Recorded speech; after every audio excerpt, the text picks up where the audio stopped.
friends, welcome to my humble homestead and garden side chat.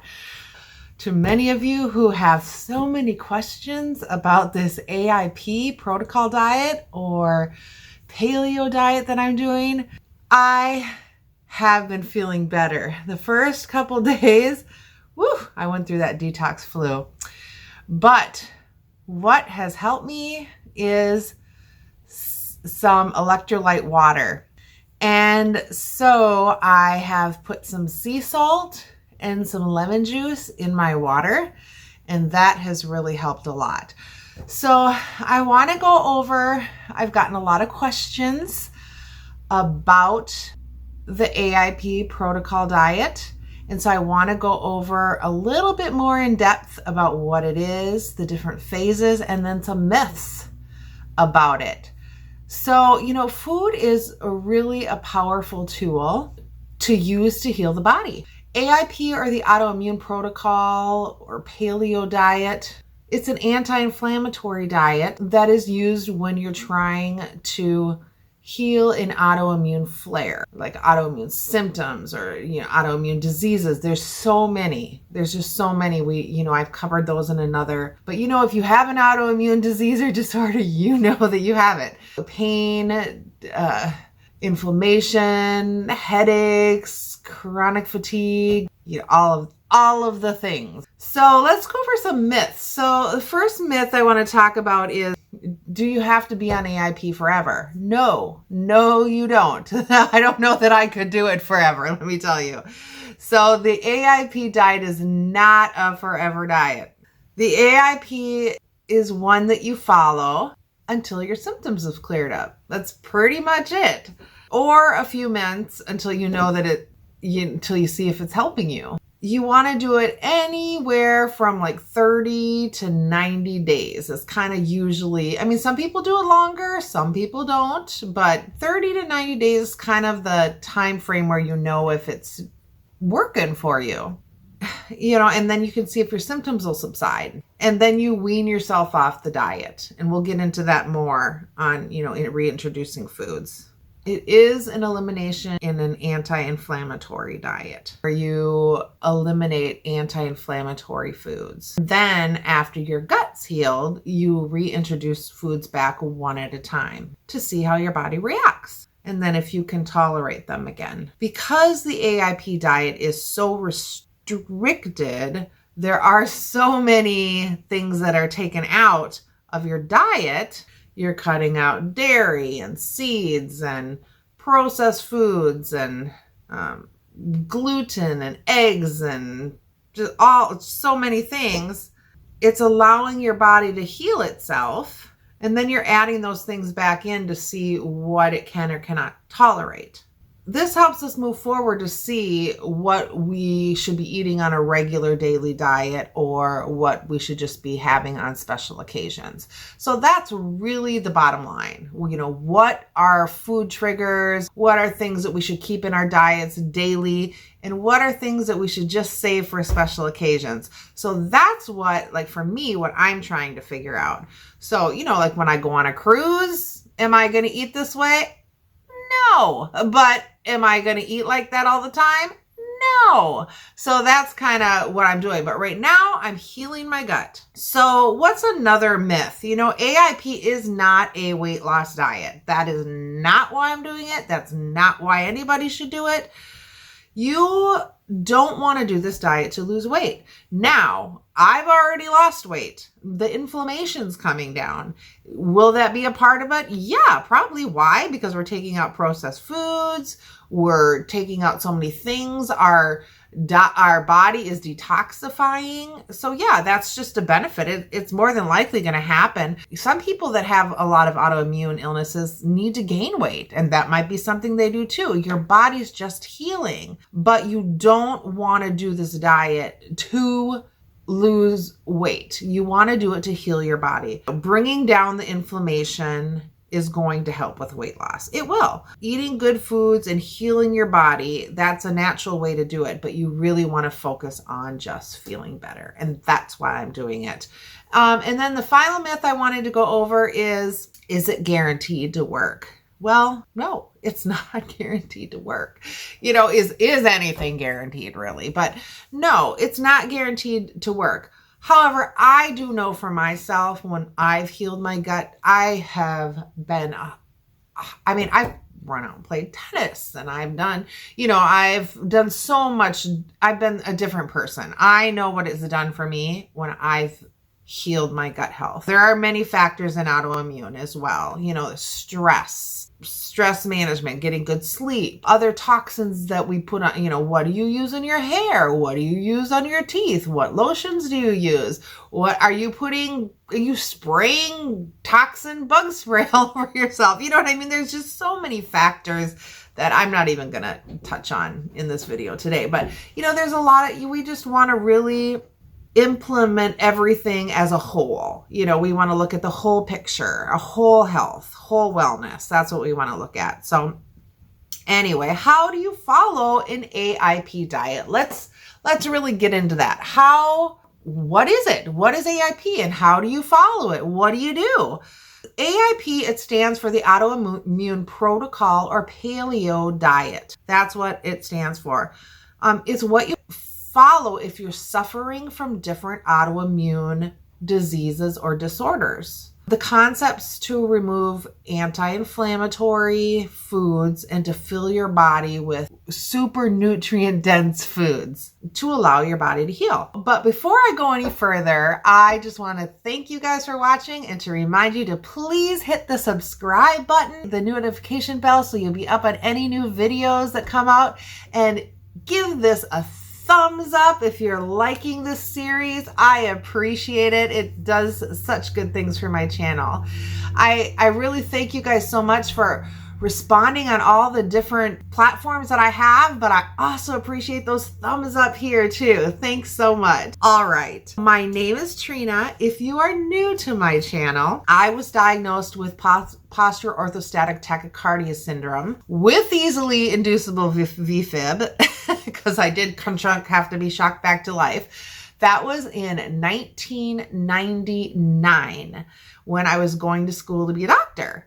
So that's kind of when my life all kind of fell apart. I had young children, and it was just kind of traumatic.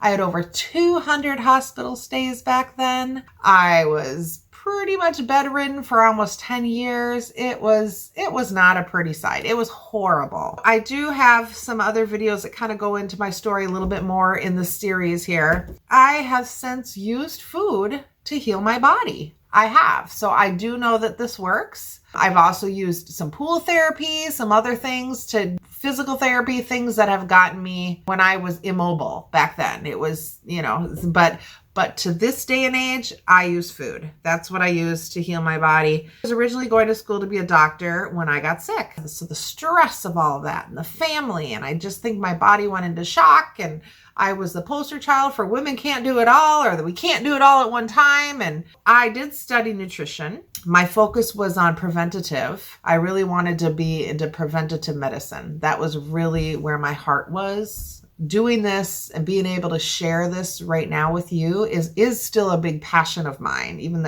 growing my own herbs, herbalism, all of that stuff. So I just want to share kind of who I am and why I do this, not only for my own life, but if it helps just one person feel better, be pain-free, just be able to love on your kids and your grandkids, have some wonderful time with them. That is really my mission and my goal in this. That's really what it's about. I want you to be the best that you can be. So I personally do know the importance of gut health. Your gut is the foundation for everything. I mean, it really is.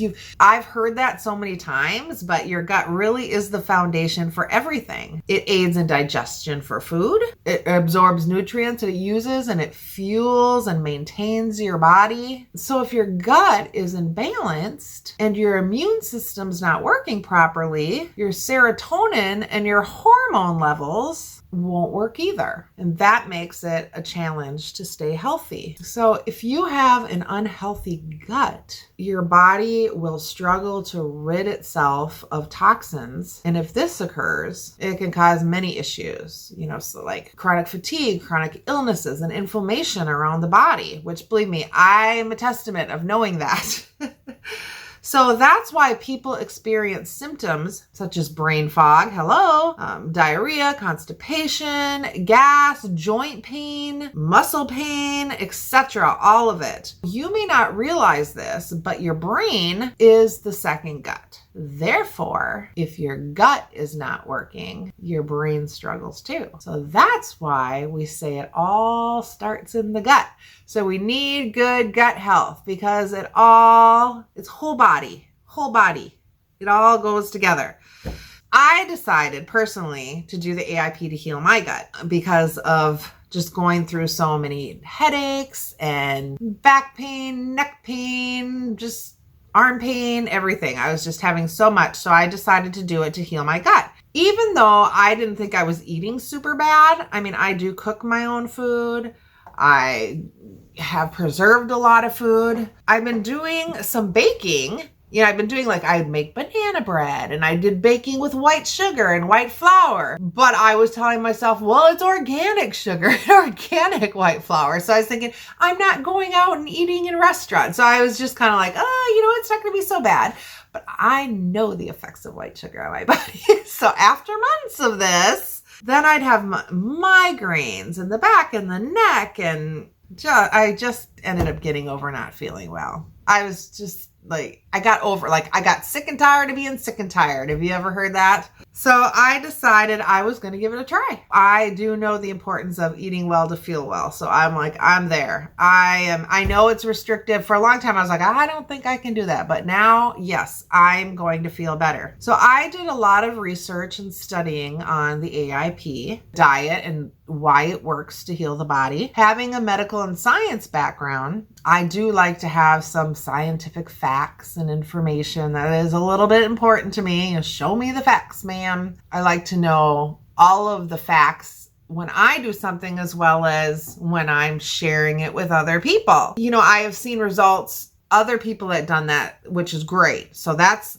one testament that I've seen it work for other people, but I'm not in their house with them. So I also wanted to see why scientifically is it working for people. I've kind of been doing a lot of studying in it, a lot of research, as well as I just started doing it myself. The AIP diet is not an easy diet. It is restrictive. And to be honest, it took me quite a while to get to the point where I said, okay, I'm going to do it. One thing that makes it doable for me is to realize it's not permanent. It is a temporary diet, especially the elimination phase. It's temporary and it's just until you heal your body. And that's what's most important. And then you can see what foods you can and cannot eat. That's one thing that's really helpful for me to get through it, is that this is temporary. And honestly, I've gotten really creative and it is kind of fun for me to find new recipes and things. And there's actually quite a lot of stuff that we can have on there. It doesn't sound like it, but there is. So my challenge is to find stuff that you will like. 2/3 of autoimmune issues are attributed to diet and lifestyle factors. And then 1/3 of autoimmune issues are attributed to genetics. So if you think about that, that means 2 out of 3 people with autoimmune issues can actually change their diet and lifestyle and help. It would help their symptoms and how they feel. 2 out of 3. And I know it's not easy.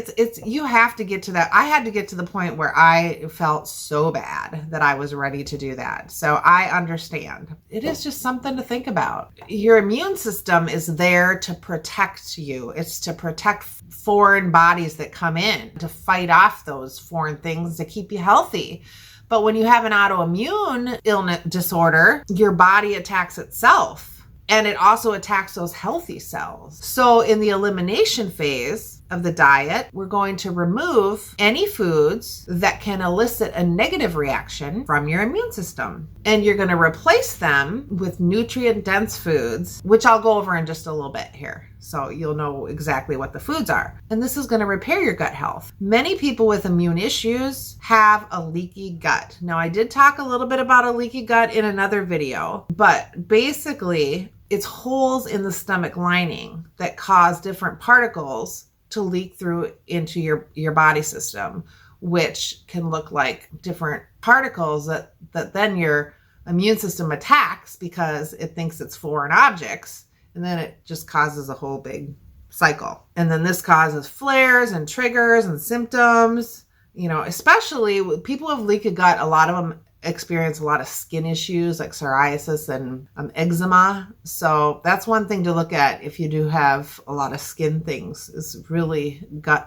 healing that gut, the leaky gut. It's one thing to look at. And then we also want to focus on the hormonal regulation. I know, like, my migraines were very hormonally induced. I even had a hysterectomy. But even after the hysterectomy, I still had a lot of hormonal symptoms. So hormonal imbalance is no joke, you guys. We want to look at hormonal regulations, especially by removing processed foods, white sugars, from the diet. Foods that are high in sugar are so detrimental on your the hormone balance in your body. And sugar is like hidden in everything, I was so excited to buy the dried fruit, because we can have fruit. I thought, if I want something sweet, I'm just going to have the dried fruit. Sugar in that. Sugar in meats, you gotta read your labels. It's like, whoa, no. But there are some sweeteners we can have, so don't think we can't have anything. So here is a list of what you cannot eat, okay? It may seem overwhelming at first, but once you make a decision that, number one, I am done feeling yucky and in pain, and number two, this is just temporary. You can get through it. This is just to heal myself. It's temporary. I'm going to feel better, and then I can move on. Plus, I've been finding so many options that, I'm sharing in different recipe and meal prep videos. I have some that I already videoed that I haven't even put out yet. So we can do it. Or if you want to do it, or if you want to watch my progress first, that's fine too. So we cannot eat gluten. And if you've ever read up on gluten, you guys, my friends, my Canadian friends, their mom has a health store, and she says, what are the first 3 letters in gluten? No good. Who wants to put that in their body, right? It's just going to stick. No grains of any kind. So no rice, quinoa, any of that. No legumes, lentils, dairy, refined and processed sugars, although we can have some natural sugars, so I'll go over there. That's a little saving there. No refined or processed oils. No eggs, no nuts, including nut butters, nut milks, nut flours, no seeds of any kind, including seed oils and seed-based spices, no chocolate, no coffee, no nightshade vegetables, which are like tomatoes, eggplant, peppers, sweet and hot, potatoes, like yellow potatoes. You can have sweet potatoes, which is good. Nightshade spices like chili pepper, paprika, I need the peppers. No goji berries, no artificial sweeteners, no alcohol, and no NSAIDs like ibuprofen, things like that. So that's what we cannot have. But what can we have? Foods you can have. So these you want to have first in moderation, but they are helpful to kind of get you through it. So fructose, so you can have fruit, but they say don't have more than like 1 or 2 servings a day, which to me that's fine. You try to use pink Himalayan salt, or like a good Celtic salt, or a good salt, like just a really good quality salt. You can have black or green tea. They try to say not more than 3 cups a day, which should be good. Coconut and natural sugars like honey, maple syrup, and blackstrap molasses, which there are a lot of AIP snacks that have honey in them and that are yummy. I baked muffins. So, there are just things that we can have. So, and I'll try to go do a video with different snacks that are really good too. And what you should have, things that they really encourage you to have are, grass-fed meats and organ meats. I know a lot of you are like, but I did do a video on my meat haul video, I'll link it below, where I actually made liver for the first time and tried it, and I can eat it. But organ meats like liver, heart, kidneys, they're so packed full of nutrition. If you can't stand it and you do like buy a big cow or whatever, you can dehydrate those or freeze dry those. I know some people do that for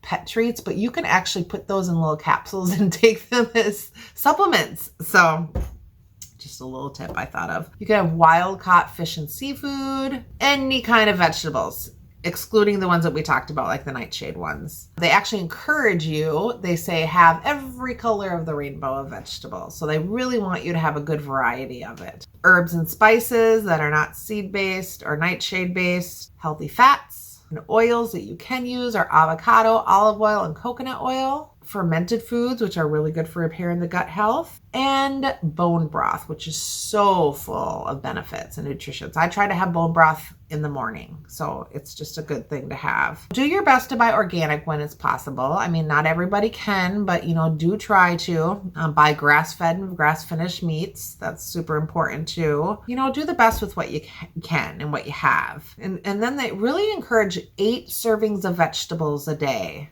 So you will follow this diet for generally 30 days up to 3 months, and you really go with how you feel. Once you start feeling better, then it'll be time to move on to the next phase, which is phase 2, and I'll go over that just a little bit too. When you find a variety of recipes and foods, it really does not feel restrictive. I've found that too. I found things that are really yummy, and I try to share those here too. If you think it's just too hard to do, you can always try by like cutting 1 or 2 things out over a week or two. Try cutting out gluten and pepper, or, try cutting out dairy and processed foods, just work your way up to it. If that's what I went gung-ho, but do what works for you. And then the second part of the diet is reintroduction phase. I guess I can't say that. Reintroduction phase. You want to take your time with this. This is really important to take your time. You don't want to rush. You want to go with how your body feels, and this is the best way to do it. But once you feel like you're healed up, your stomach's healed, your symptoms are gone, that's when you go. So for each food, it takes about 5 to 7 days. And when your body's calmed down, so what you do is you take your first food and you try a teaspoon of it, and then you wait 15 minutes. If you don't feel any reactions, which I'll go over what you look for, then you try another teaspoon and a half, and then you wait 2 to 4 hours. And if you still don't have any reactions, then you try a regular size serving, and you can try it either with food or alone. And then you wait the 5 to 7 days, and you see if you have any reactions. If you do, then you're going to let your body heal and you move on. If you don't, then you go on to the next food. And this is how you do until you introduce the foods that you want to introduce back that are in that phase 1. And then you go through that, and then you go into phase 2. So that's kind of how you do it. And the symptoms that you would look for would be any kind of stomach issue like gas, bloating, constipation, diarrhea, stomach cramps, anything like that. Anything like headaches, nausea, dizziness, reduced energy or fatigue, any kind of allergy, seasonal allergy symptoms like runny nose, runny eyes, sneezing, skin issues like rash or itchiness, any emotional like mental health issues like depression, anxiety, restlessness. Those would all be signs that the food is probably not agreeing with you. The stages of food, there are 4 stages of foods that you introduce back in. And stage 1 would be egg yolks, fruit berry, seed-based spices, seed nut oils, ghee, coffee, and chocolate. Now, it doesn't mean that you have to add all those in, but in that group, if there are things that you like, then you would add those in by doing the 1 teaspoon, wait 15 minutes. If you don't notice any of those reactions, then you could do 1.5 teaspoon, then you wait the 2 to 4 hours, and then you just have a full serving, and then you wait 5 to 7 days, and then you move on to the next one. So you would do this in stage 1. And so you do this until you're done introducing the foods out of this stage that you want to introduce. And if you don't notice any reactions, now if you do, then you would wait until you feel well enough to try another food. And then you put that food that you react to, you realize, okay, well, this is not a food that I should be having right now, or this is definitely not something I'm gonna, have in my daily thing. Now, one thing is you want to keep a journal. So you want to keep a journal of when you tried the food, what kind of food you tried, and what kind of reaction you had. That's super important because you could forget what you tried and what kind of reaction you had. You don't even know. And also, this is not a forever thing. What you might react to at one time, you could just try again in a few months and you might not have a reaction at all. Just because you react to something, it doesn't, don't like say you reacted to cheese or you reacted to chocolate. It doesn't mean you're gonna forever. It's just, for a time. So don't be discouraged. This is just trying, you're healing. It's a process, right? Okay, then the stage 2 would be seeds, nuts, like chia seeds. And then this would be coffee on a regular basis. So the first stage, you'd be doing coffee like occasionally, like maybe have, a cup of coffee. If you don't react to it, you'd have one maybe once a week. Here you would be more coffee on the daily. Egg whites, whereas stage 1, it was egg yolks, where stage 2, it's the egg whites. So you see, you're not doing them together. You keep that in mind too. Grass-fed butter, to have butter again. Oh my goodness. Alcohol in small amounts. So if that's you and you guys like to have your cocktail or whatever, I would look at what is AIP approved as far as alcohol goes. I know when I was doing some research, somebody said they have AIP approved alcohols. I'm not sure. I think like stores like Trader Joe's in some states that sell alcohol have alcohols there. So I would look at that. So something to keep in mind. And then stage 3 would be eggplant, sweet peppers, some more of the nightshade things, paprika, potatoes that are not, they don't have, so peeled potatoes, grass-fed dairy, lentils, split peas, chickpeas, which answered my question. I was wondering if I could have hummus the other day, and now no, because you're adding it back here. So hummus is in the freezer. Gluten-free grains and pseudo grains, like white rice. And in stage 4, if you had a past reaction to foods, this would be the time you would want to try to maybe see if you're not reacting to it then. Like if you had an allergy in the past, you might want to try it now and see if you reacted to it. So don't be in a rush to introduce foods. Just take your time. If you do react, make sure you let your body completely recover before you introduce a new food. If you're under a lot of stress, or you're not getting good sleep, this would not be a good time to introduce foods or to go through stage 2. It is really a whole picture. It's a whole, and if you're trying to do this when you're under a lot of stress is probably a huge factor in autoimmune illness. But if you're trying to do this when you're under a lot of stress or not getting sleep, you're not really going to know if you're reacting from the food or if your body's reacting from stress. So you're not really going to know. And then what if you're not reacting from that food and it's something you could have? So that's not really a good time to start reintroducing food. So just keep that in mind as well. And then just be encouraged, know that this is just a temporary thing and we're just really working to heal our body so that we can be the best that we can be and we can feel great. And that, we can really enjoy food and enjoy our lives. All right. So thanks so much for watching, you guys. Like and subscribe and let me know if you have any more questions. All right. Be blessed. Bye.